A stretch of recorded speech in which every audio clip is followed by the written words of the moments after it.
And welcome back to Green Rush Live, a Friday afternoon business of cannabis talk show that we do here every week on Pro Cannabis Media. I'm Jimmy Young, the founder of Pro Cannabis Media, and a reminder again to please share, like, and subscribe to all our programs on Pro Cannabis Media, not just this one. One that I'm most proud of, no disrespect, boys, okay, is the We Talk News show that we put together every week with Elena Pinto as the anchor, Tori Chamberlain as the producer. These are two professional broadcasters, professional producers, and a broadcaster, okay, that are putting together a coast-to-coast news show every week for Pro Cannabis Media. We have 12 correspondents from all over the world who call in their 90-second reports on what's going on in their neck of the woods, which is really fulfilling my vision of building a company that will continue to document the end of cannabis prohibition in this country. And joining us from New Jersey, and the president of the New Jersey Cannabis Business Association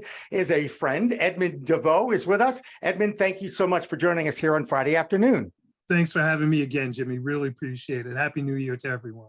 And a Happy New Year, for sure. And let's talk about New Jersey and cannabis. Is it a Happy New Year, or are they seeing doom and gloom like we in Massachusetts are hearing about? Well, to use the pun, the bong is either half full or half empty. And so when you look at, I'll start with the half empty piece. So the half empty piece says, look, New Jersey took too long to get things up and running. Some people criticize the process, both legislative and regulatorily, saying, look, it took the legislature too many years to pass legislation, and it took the regulatory commission too long to get the licensing process up and running. Now, all that being said, when you look at the numbers, New Jersey has generated over $100 million in 2 quarters. That's the third and fourth quarters of 2022. So when you look at it, a recreational market that still generated over $100 million in terms of state revenue is not a failing market. You can't call that a failure. Again, if you switch sides, you say, oh my God, they lost $100 million. I say it's just revenue that wasn't realized. So it wasn't lost, as some ventures actually do, but you didn't realize the potential of the full market for a full year. All that being said, again, when you look at what has happened, what's transpired, the process did in fact take off. It was not a slow process as much as it was deliberate. The state was actually deliberate in making sure that it adhered to the legislative and regulatory intent of making sure, first and foremost, those formerly incarcerated, minorities, veterans, all of those licensing categories received the priority that was due. They did that. They generated over 800 conditional licenses within the licensing period. These are conditional licenses, meaning I don't own my property, I don't have municipal approval, but the state recognizes my right to move forward in this industry. And we are slowly but surely now unrolling or rolling out the permanent or annual licenses. Again, some may say slow to the draw. That may very well be, but it is in fact happening. And so when you look at the economic trends, in New Jersey, the economic trend is going up. The way I view it, and from a purely commercial, purely economic view, it's a market that is not going boom and then bust. We are rolling out in such a pace that, no, we're not going to have as many dispensaries or as many retail facilities as we may want.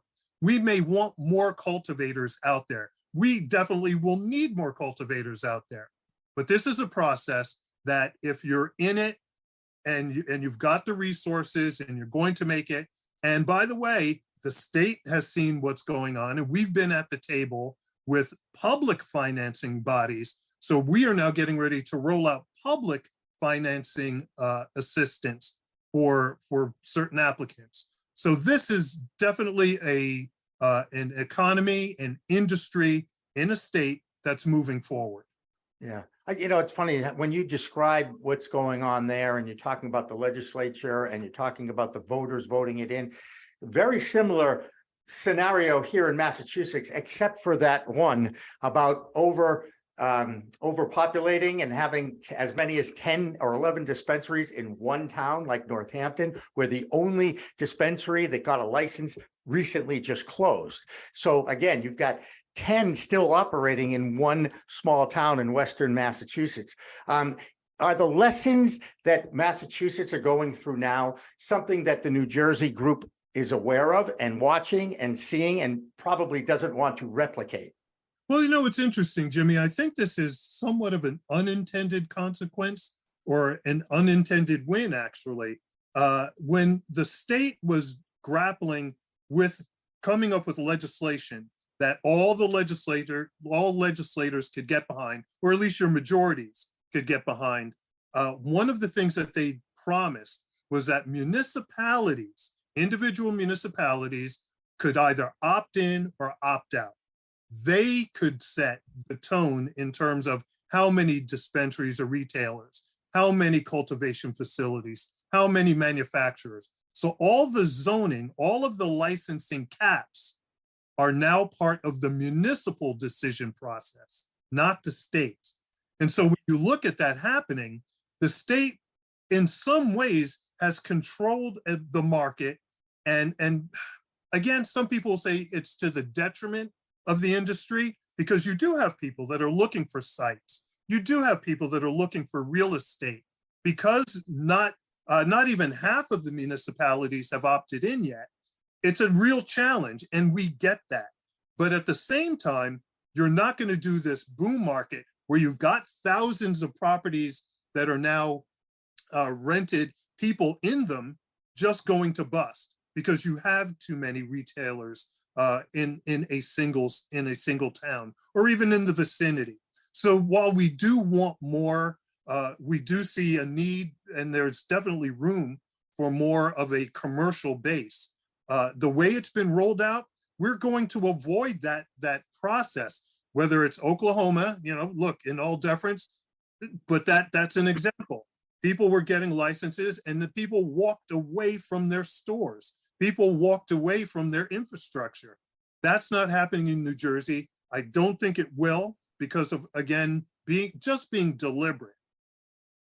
Deliberate's another word for slow. Okay, you've got a New Jersey native on with us, Doug Miller. Doug, I'm going to ask you, as a New Jersey resident, what's your opinion and observations about the rollout of the adult use market in your garden state? That was actually a great way to explain it, to be honest with you, because it was rolled out very slowly and everybody thought so, and it kind of was. They didn't have the regulations. I mean, they were like 3 years behind. They'd write them, and then 3 years later they would adopt them, and everything changes within 6 months. So everything they were adopting was just crazy. But at the same time, it kind of slowed up the amount of people that could really open up legitimate dispensaries and operations, and you don't have a big flooded market with a lot of things. And people ask me all the time, because I invest and I've been in the industry for a while, how do we get in? How do we get in? I say the first thing you have to do, write a business plan. And then second thing, which is the most important thing, go to whatever town you're trying to find real estate in and see if they'll even let you, because like you said, in New Jersey, every town is different.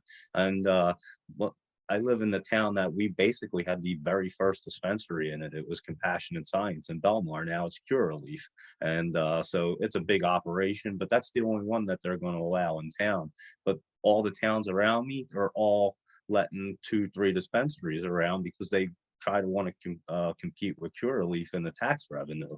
So yeah, it's just one of them things. But they also realize, like you said, you can only have one dispensary so close to each other, because they'll start to go under if you start competing too much, just like some of the other markets. And Michigan's another example of a market that's been having the same issues. Do you guys have any idea what the cost per gram is in New Jersey? I think we lost Doug. Yeah. Edmund, do you happen to know what the cost per gram is in the state right now? Not per gram. I can tell you from the eighths, right? We by eighths. So if I don't make the transition, I was never good at math. So when we when we look at an eighth in New Jersey is anywhere between $48 and $60 for the eighth, and an ounce is anywhere between $4.80 and $5.20. Wow. Somewhere in that Right. range. Yeah, it's Yeah. crazy, and they don't really give you any breaks either. It's not like if you're, I mean, a very small amount on like if you buy an eighth or a quarter, but like a half ounce really doesn't matter. If you buy that, you're basically buying 2 quarters. Right.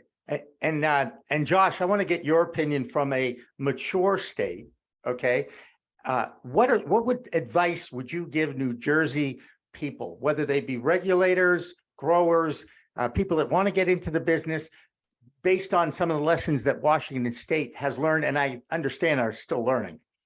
Yeah, I would say plan on it costing more, plan on making less, plan on it taking longer, and plan on lots of headaches. And if anything, just plan on constant changes. If you're paying attention to, so most people would have no idea that Washington State has tried to limit the THC to 10 milligrams. They've tried to limit the color, the shape, the everything to try to not be attractive to children. So if you're in the industry, you're running around like a chicken with your head cut off, trying to figure out, is this bill going to pass? Do I need to figure this out? Instead of just running your business like a normal human being, you have to worry about these potential limitations and regulatory constraints. In Eastern Washington, it's all cow country, right? So you have a large NIMBY crowd. They're not my backyard crowd over there, but they're totally okay with cow manure. They're like, oh, this cannabis, it stinks so bad. I can't smell cow poop anymore. But really, it's this domination of wine country. They don't want anybody to touch Red Mountain that's dominated by the terroir that people love to grow wine on. And so there's this community where farmers don't want them, cow farmers don't want them, retire people don't want them, conservatives don't necessarily want it, wine country definitely doesn't want it. And so you have to anticipate out of nowhere that there's going to be roadblocks for cafes. You're going to have the no smoking. You're going to have the drinking and driving group coming after you. You're going to have all these maybe unexpected groups.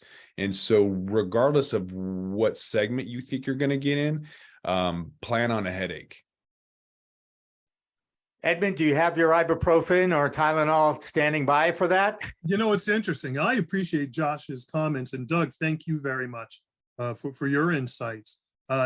Josh is 100% right. And so, Jimmy, being slow or deliberate, everybody showed their true colors. Right. The pharma industry got their lobbyists. They fought against the legislation. They got it into the heads at that time of even the Black caucus in the legislature, and had pushed about how this is horrible for communities of color, and it was crazy. And yes, the drunk or intoxicated driving groups came out. The family practitioners, the MDs even, and I actually spoke at the Academy of Family Practitioners, and their biggest complaint was not so much, oh gee, it's cannabis. It was, well, who's going to train us? I mean, we got everything. So Josh, to your point, fortunately or unfortunately, people came out, they showed their true colors while the legislation was being discussed, which actually prompted the legislature to punt the process to the voting public, who overwhelmingly voted in approval of the cannabis industry. It's funny, we talk about the municipalities. Do they have separate elections for whether they allow cannabis coming in or not? So each municipality, 565 of them, each has their own governing body who adopts the ordinance as to whether to opt in or opt out. Okay. And is it, once you opt out, is there a way to opt back in based on either a local municipality vote, like my friend Stephen's going through tomorrow in Bridgewater, Mass? Oh, okay. So it's interesting in New Jersey and Doug alluded to this in terms of the regulatory timeline. So legislation was passed. The Cannabis Regulatory Commission, or CRC, had a date certain that they had to craft regulation. They did that, but at the same time, municipalities had to decide opt in or opt out. Well, the majority of towns opted out because there was no regulation. So opting out, at least taking a position, gives you the opportunity to opt back in at whatever time you want. If you opted in, you've opted in for 5 years minimum. If you said nothing, and there were only 3 municipalities that I think said nothing, you're automatically in. But they never adopted ordinance to govern the cannabis industry. So by and large, of the 565, the majority have the opportunity to opt in whenever they want. Yeah. I think in Massachusetts, they made it based on the vote of the question 4 that was on the ballot. And that was their basis. And then, of course, they could still opt out.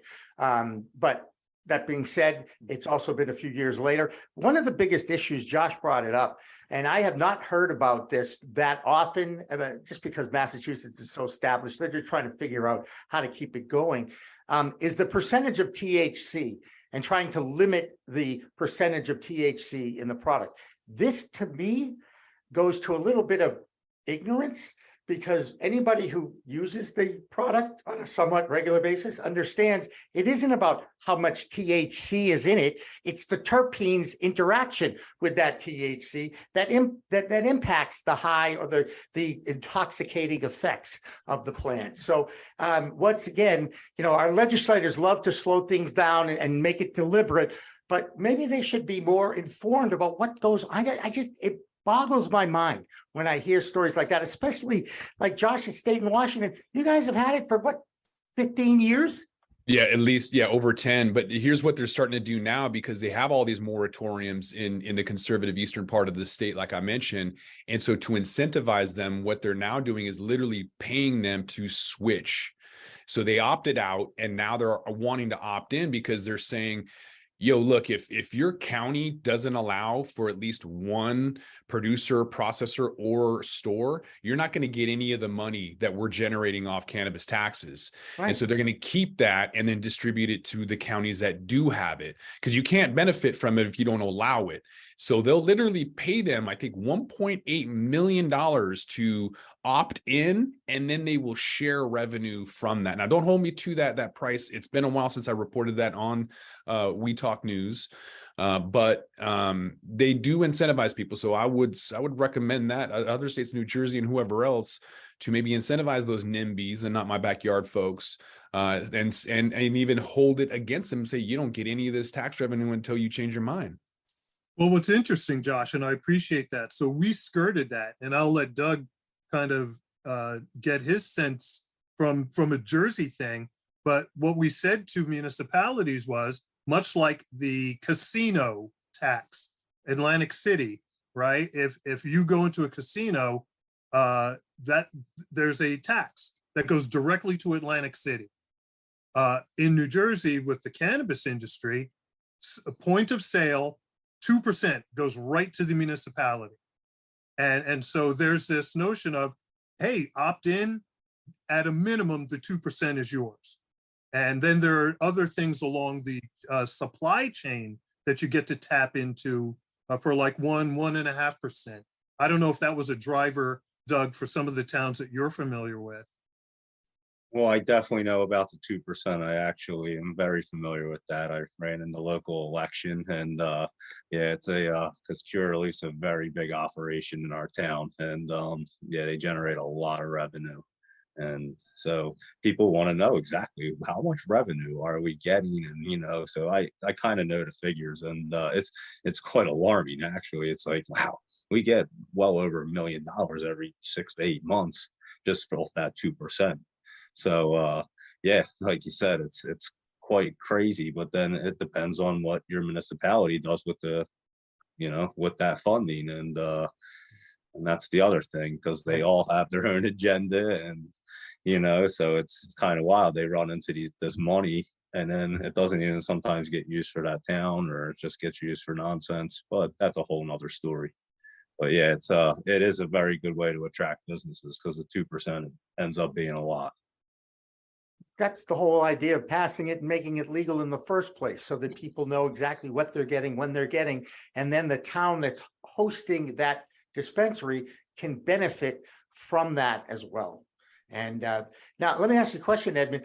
I know it's not that the market isn't that old in New Jersey. Have there been any uses of the tax revenue yet in a positive manner? Like, have they put up a new school? I'm just throwing that out there. Sure. So, you know, it's interesting. So on the purely recreational side, too soon to tell, right? In fact, they're still arguing, how will we cut the social equity pie, right? That, and I'm not even going to get into that conversation yet, but that's a piece that's still waiting. But one of the interesting anecdotal comments that I have regarding that is, I went to for the 421, not 420, but 421, the first day of recreational sales in New Jersey. And I was down in Woodston, I think, or Williamstown, New Jersey.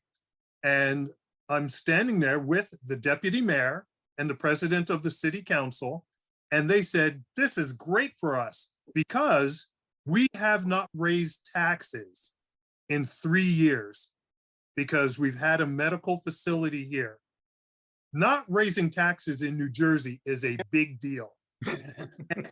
Right? And so here's a town that's saying, we haven't raised taxes because of cannabis. To me, that's as good as building a school, right? Or for some people, that's as good as a new building or a new school. So Right. that is an economic reality. Yeah. Can the feds get a wind of that? Although right now they can't even decide who's going to be the speaker. I mean, I don't know about you guys, all right? But, you know, I don't like to turn to politics, but in a lot of ways, I'm really kind of embarrassed about what's going on in Washington, D.C. right now. I don't know how you feel about it, but let's not get into politics. I just want to just throw that out there that, you know, at some point the feds are going to hear that, oh, if we put a little federal tax on interstate commerce, for instance, we could actually help the economy and we could build an expansive new industry that has jobs and puts money back into the local communities. I mean, it makes, for some reason, I think it's simple and everybody else makes it more difficult than it has to be. I don't know. If the feds see $500 ounces, they may legalize it a lot quicker. They'd be like, yeah, we want a piece of that. Yeah, right.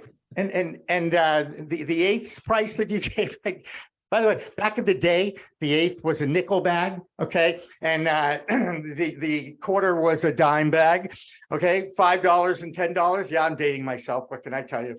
And ounces were $20 back in that day. Now, I will say they went up to 40 very fast as soon as the Colombian market opened up. As I look back at that now, and now I'm seeing ounce prices in Massachusetts. I know a dispensary for fact, I'm not going to give the name, but it's in Rockland, is basically selling ounces for under $100. So, you know, that's the perfect example. You want to study economics 101, check out the supply and demand of the price of what's happened in Massachusetts over the last couple of years when they put out 240 dispensary licenses and dozens of growth facilities with hundreds of thousands of square feet. And, you know, that part of the green rush, I believe, is over. We have a market correction now.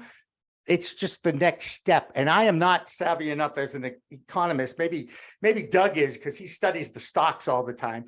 I'm hoping that they'll come out of it because I'm rooting for the industry. And I can also see all the benefits of it. I just don't understand how it got this way. And I guess it had to do more with there was more available than the market could bear. I think everything got oversaturated with COVID. COVID money, they were throwing money at things that they shouldn't have been throwing money at. And it literally was a recipe for a disaster that was just ready to happen at some point. And yeah, we're going to be in a correction for it. It's just the way it works. I mean, there's charts and they work certain ways and there's no other way around it. They've been doing the same things for hundreds of years and there's no other way to explain it. And it's economics, supply and demand, and supply and demand, and that's just the way it works. So We're definitely going to be in a correction. People are going to pivot, be smart, get through it, and then it's going to be a big boom again. It happened in '08, and we have cycles like this, and people that prepare for them, they make it to the next level. And people that try to live paycheck to paycheck or day to day, they usually get smoked. Was that a pun? Oh, I'm sorry. That's a pun. There you go. Okay, I'm sorry. Edmund Deveaux, you got any special things for the New Jersey Cannabis Business Association coming up in the next few weeks that you want to give a plug to? Oh, sure. Thank you. So we're looking, well, each month we do some type of networking event in person. We do our Fridays, most every Friday, our lunch and learn program. It's only 30 minutes with an industry professional. Please do visit our website to stay abreast of those events that will be upcoming. And that's New Jersey, all spelled out, NewJerseyCannabusiness.com. So NewJerseyCannabusiness.com. Come visit us, check us out for our events and some of our policy features. Again, we're looking at how the Economic Development Authority, the state's EDA, is getting ready to start giving grants. We were at the table helping them develop this. So we're very proud of 2022 and look forward to 2023. Yeah. Well, as far as I'm concerned, last year couldn't end fast enough, and I'm really excited about 2023. So hopefully that's great. Edmund, great seeing you again. And I really appreciate you coming on. You're welcome here anytime. And if there's ever anything we can do for you, please don't hesitate to ask. Jimmy, thank you so much. All right, we're going to take our break here. And when we come back, we're going to have an owner of a Maryland dispensary and an owner of a Massachusetts dispensary on together to talk about the differences in the markets, because Maryland just opened. And we'll continue with Green Rush Live after this. With that, we're going to roll this one up. I'm Josh Kincaid. This is The Talking Hedge. Don't forget to like, share, and subscribe, or don't, and I'm out. Don't forget to smash that like button on your way out and check out these other videos that we've got.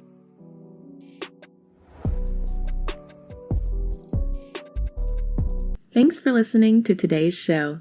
To check out more great cannabis podcasts, go to podconnects.com. Here's a preview of one of our other shows. Cannabis Health Radio is a podcast about stories from people around the world who have used cannabis to deal with serious ailments, many of them life-threatening.